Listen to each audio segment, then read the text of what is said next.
Welcome, Vault Dwellers. My name is Nacho Bidness. We are back at my settlement at Grey Garden today because we are going to talk about pressure plates.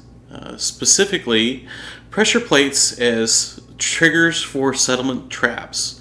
And I actually have chosen to work at Grey Garden to start as a way to demonstrate what pressure plates are really not good at. Now, this whole video is in response to a comment by a viewer named Kjell who said that they were interested in learning to use pressure plates as a way to activate traps at settlements. And so I'm going to mark all of the spawn points for attacks here at Grey Garden because, one, Grey Garden is a settlement that I have built at, and I like showing it off, and I'll take any opportunity I can get. And two, Grey Garden is very typical in its spawn points in that there are spawn points that are far outside the borders, close to the borders, and inside the borders. Now, while I run to these spawn points, I did want to mention that I am kind of looking for ideas. I am trying to spend some time answering questions that people have in comments. So if you have questions about anything on my channel, whether it's more construction related or more related to power systems, please leave me a comment. I get some really great video ideas from the comments, and I surely do appreciate them, and I would love the opportunity to help you out. So this is the first of the spawn points for enemies around Grey Garden. You notice it's quite a ways up the hill, and enemies actually can spawn all along this hill before they charge down into Grey Garden.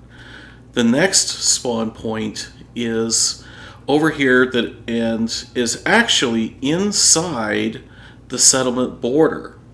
And the last spawn point is way down the hill over here, all the way across the flippin' road, all the way down here. And when you think about trying to use a pressure plate as a way to trigger settlement defenses, the weakness of a pressure plate as the way to trigger those defenses becomes readily apparent, because enemies can pick any number of different ways to approach the settlement, and it's hard to persuade them to walk across your pressure plate. Even if you, for example, were to have a gated community with a funnel that only pushed enemies through a particular spot, there's still the possibility that your settlers will walk across that pressure plate and trigger your defenses. So that is certainly a weakness of the pressure plate as a way to defend your settlements. It is a very low radius of detection, but there are some places where the pressure plate can be useful, and I'm going to show you one of those exceptions right now. It's over at Hangman's Alley. Well, here we are at Hangman's Alley, and I have basically done no building here. This is not the character that I built this settlement up with, so it's pretty bland, and I hope you will excuse that, but it has a unique feature that is going to be very useful for this particular tutorial. And while I load this up, let me say thanks very much to Serdiliac and the folks in his stream who pointed out that this particular location was going to be a good place for a demo like this. One of the other locations that was mentioned in his stream was at Sanctuary, not on the main bridge, but on the little footpath that leads up to the vault. Enemies will often spawn by the brook up there, and that also might be a good location for pressure plate traps. So this is one of the spawn points for enemies, and you'll notice that it's actually inside the settlement boundaries. And actually, okay, Piper, you're going to be in the way for this whole video, so you come out here and come on. And now you stay. Wait there. Stay. Okay. So experience has shown that instead of spawning right there, enemies tend to spawn on the patio out here and then come charging around the corner and through this natural choke point into this settlement, which makes it a great spot for pressure plates because there's only one way that enemies can get in through there. Actually, I'll mention one other thing while we're here. Never remove the chain from this door. If you don't remove the chain from this door, enemies can't come through from that direction. Anyways, there's another spawn point that is over here outside of what I would call the main entrance to Hangman's Alley, and enemies will spawn here and charge around the corner and try and come through this door, and this might also make a good place for a pressure plate trap.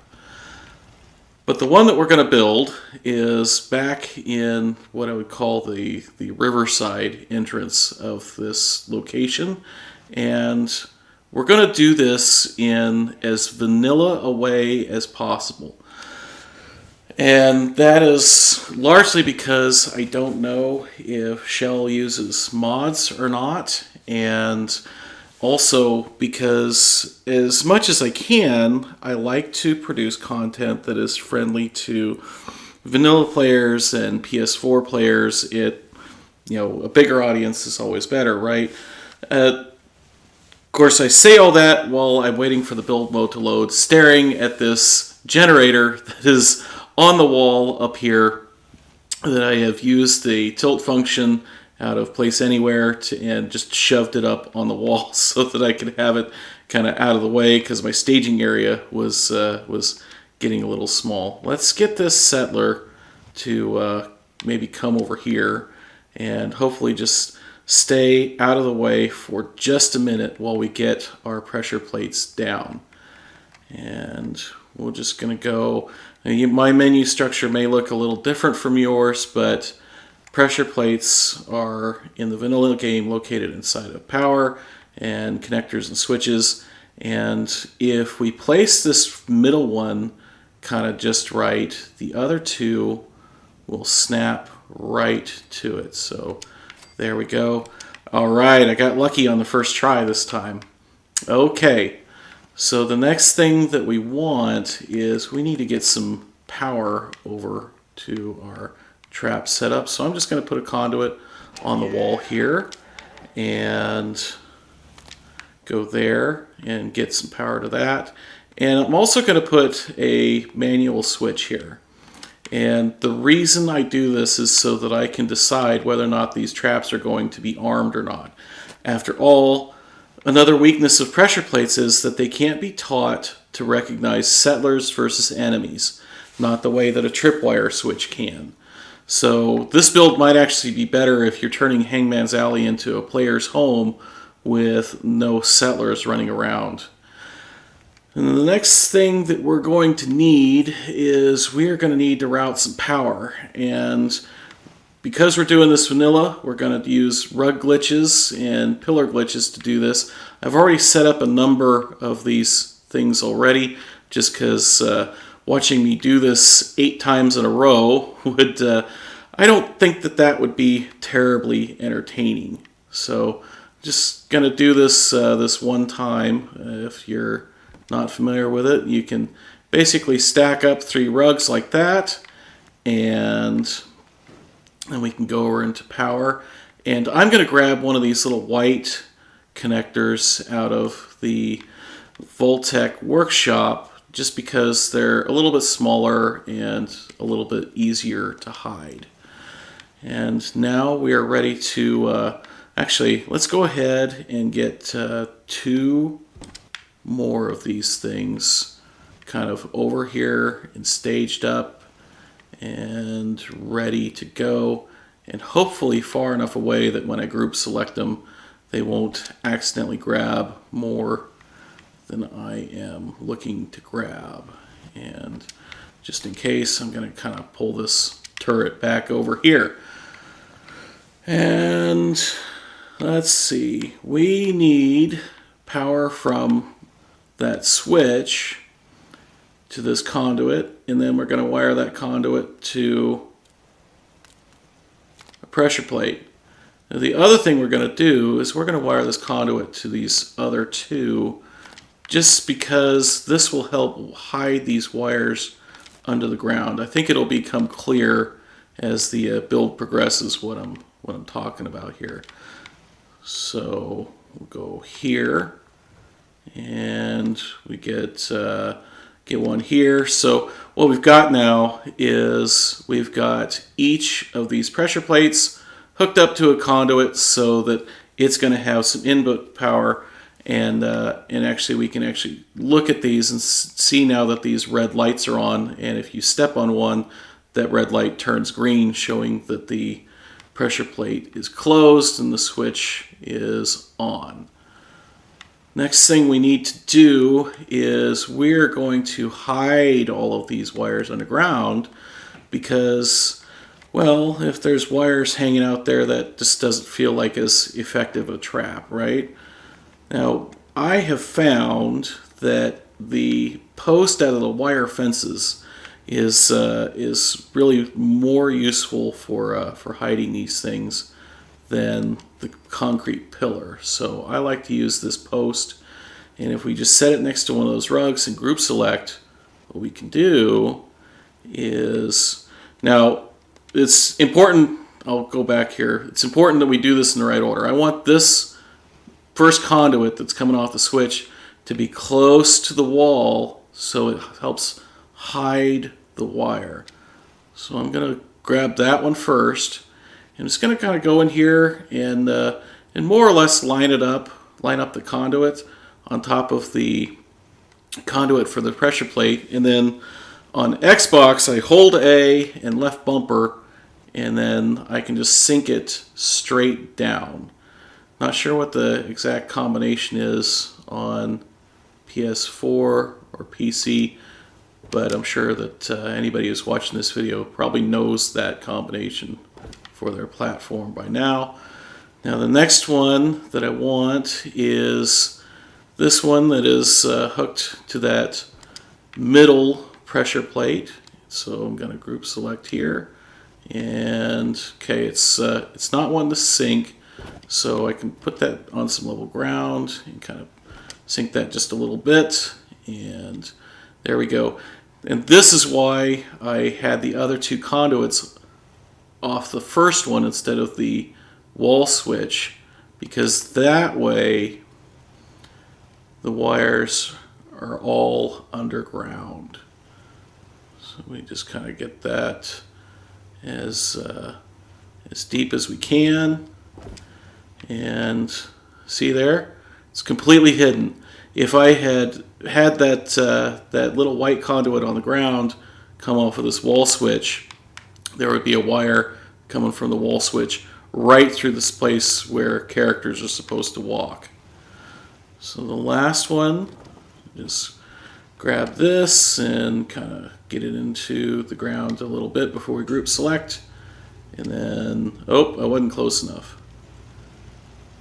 There we go. And last one for the inputs, and we just, so that settler is going to be a booger and be right in my way. Go away, settler. There we go. You just kind of line it up and then sink it straight down. And now we've got power on those pressure plates, and all of the wires are hidden. They're all running underground, not visible to any enemy that is coming to attack us. Unfortunately, that wire kind of clipped through the wall a little bit. I might be able to. No. At this point, it would probably take place anywhere to fix that wire clipping, so we'll just have to live with it. So now that we've got power on all of these pressure plates, we need to get them hooked up to some traps. So let's go ahead and get started with that. So I'm just gonna get this guy set kind of like right there, and we'll get another one set here, and get another one set here, and I think that's all the ones that we want for right this second. So because nobody's standing on that pressure plate, well, there shouldn't be power here. What's going on? What is going on here? Oh, I don't like this. That should not be, that there should be power there. Let's try stepping on it and stepping off of it and seeing if it will reset. Gosh darn it. Why do you have power? You are not supposed to be powered right now. Let's set this aside and see if we can.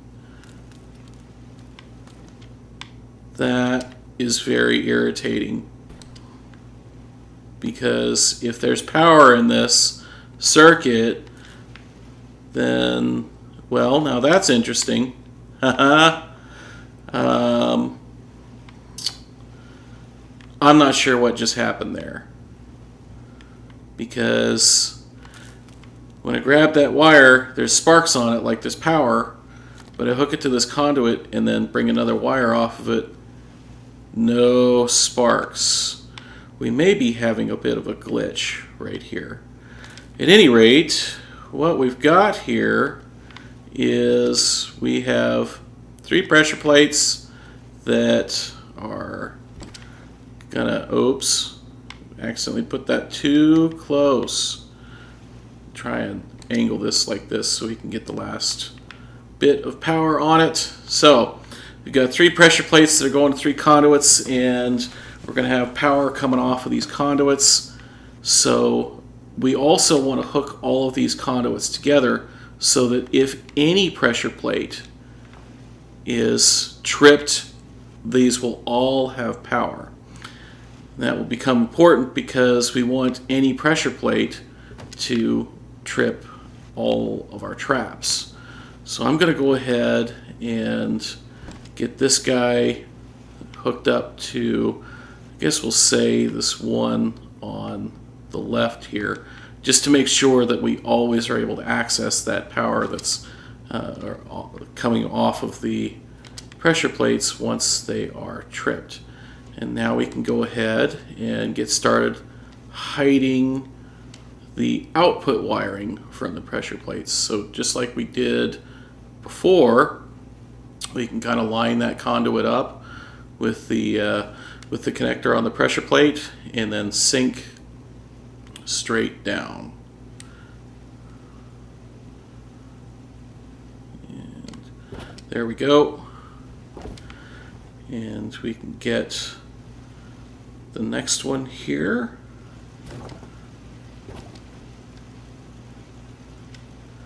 And sink this one as well.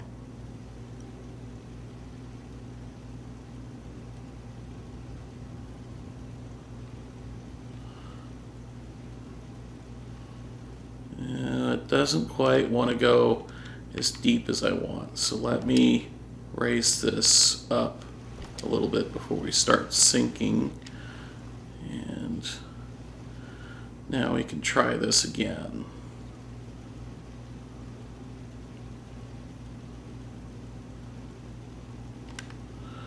And sink straight down. There we go. And then we've got our last one that's hooked straight to the pressure plates. And do this one last time.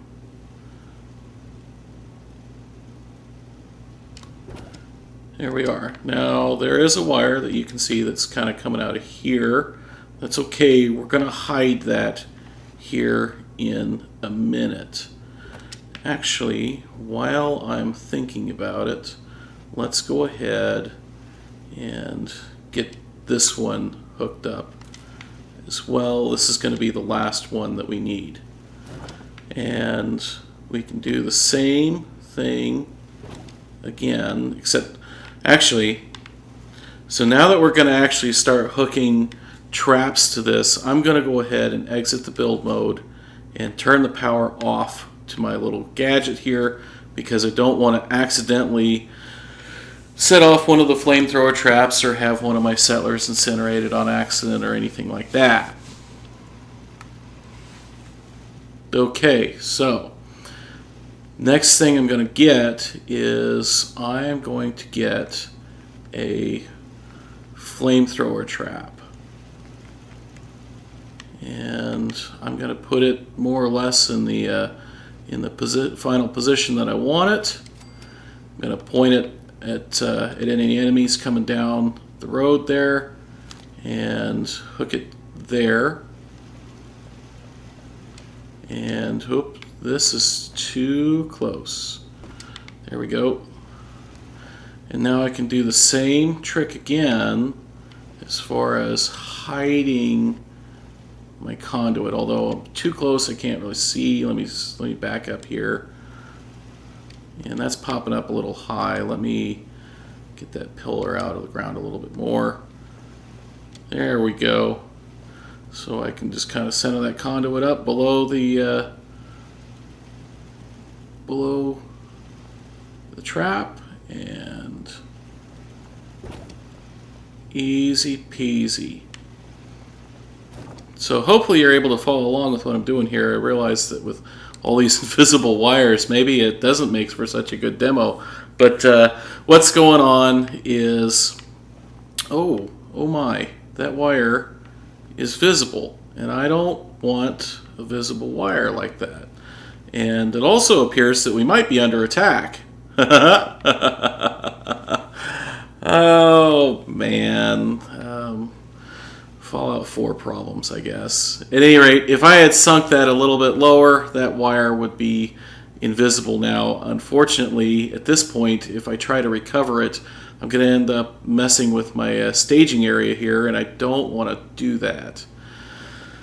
And the last thing I'm going to grab here is I'm going to go into power and miscellaneous, because I want a grenade launcher on top of my flamethrower trap here. So I'm just going to point that grenade launcher out the exit there, and I'm going to actually, so here's the problem, right? With these traps, when you step on them, this flamethrower trap will continue to fire after we step off of the switch. The pitching machine will turn off automatically as soon as the person steps off the switch. And if someone just walks over it, it may actually happen so fast that the pitching machine will not activate. So I am going to put a little delay on turning that pitching machine on and off. Except that might actually get to be a little bit too much for this particular video. So yeah, we'll save that for another time. We can, if we so choose, and if we're clever, we can put the pitching machine on a delay so that it just doesn't automatically turn off as soon as somebody steps off of the pressure plate. But for now, at least, we're just gonna try and limit how many things we're gonna pack into a single video, and just talk about these pressure plate traps. Let's raise this up. That's too high. I don't like that. Let me try this. And are you gonna sink lower now? No. Okay. Let's try Sinking the post just a tiny bit, and then now we should be able to sink quite a bit deeper. That's better. And oh gosh darn it. I had too many things too close together, and I group selected something that was underground. You can see that the wire to the conduit that was under the flamethrower trap has disappeared, and now there's a wire going from the flamethrower trap just into this random spot underground. Let's see if... Probably the best way to recover this is go ahead and just set up a new set of rugs and another conduit. Boy, I tell you what, life is a lot easier if you're letting yourself use place anywhere, let me tell you. So those rugs are going to behave themselves, and let's go into power, connector, and finally get this, and hopefully I'll be able to find where I left that last set of rugs so that I can dig this guy back out of the ground. Oh, hey, what do you know? Hey, this is going to work out after all. Okay, so we're going to move this guy over here. We're going to take this guy and put him right about here. We're going to resync this one, but before we do, we're going to make sure that our flamethrower trap is hooked up, and hopefully this time we're able to get it deep enough. So let me try that again, and in hindsight, I probably should have just planned to speed this part of the video up some, but what are you going to do? So let's set that there, and that's now got excellent. That wire is pretty much hidden, and I can go back and grab this final one and hide this deep underground, and we're done. We are done with building, and we are ready to test this bad boy. I'm going to go ahead and store all of this stuff because we don't need it anymore. And where did that come from? Weird. Okay, let's load our pitching machine with some grenades and turn on the power to our traps. So, oh gosh darn it. So you see what happened? One of these pressure plates was stuck in the down position, and it meant that our trap activated just as soon as we turned the whole thing on. I've also got the pitching machine pointed the wrong direction, and we're bombing our own settlement. Hi. Alright, back in build mode. We're going to turn this thing back around, and we'll go ahead and repair this. And now that these aren't stuck, this is another reason that I just don't really care for pressure plates, but now that they're not stuck, any enemy that comes through here is going to turn that on. They're going to get incinerated by the flamethrower trap, and the grenade launcher is going to pitch grenades down the hallway there. So that is a pressure plate trap, and boy, clearly I struggled with this, and in fact I'm still struggling with it because these pressure plates keep getting stuck. And now my controller has died. Awesome. This has just gone excellent, folks. I think the grenades are actually setting the pressure plates off at this point. And my controller is continuing to die. So at this point, I think that I'm going to say that discretion is the better part of valor. I am done with this video and done with pressure plates as traps. If you know somebody or have seen any videos where people have done a really great job with pressure plates as traps, please point me to them in the comments, because I would like to see it so that I could maybe improve my own skills with them. Next video, we are going to, in fact, do some things with pressure plates that I think emphasizes their strengths a little bit more than their weaknesses. So if I haven't completely turned you off to my channel at this point, stick around for that. Be sure to like, share, and subscribe. If you didn't like, please tell me why in the comments, and I will try real hard to do better for you next time. Until next time, my name is Nacho Bidness, and I'm saying it's a great big wasteland out there. Let's go have fun in it.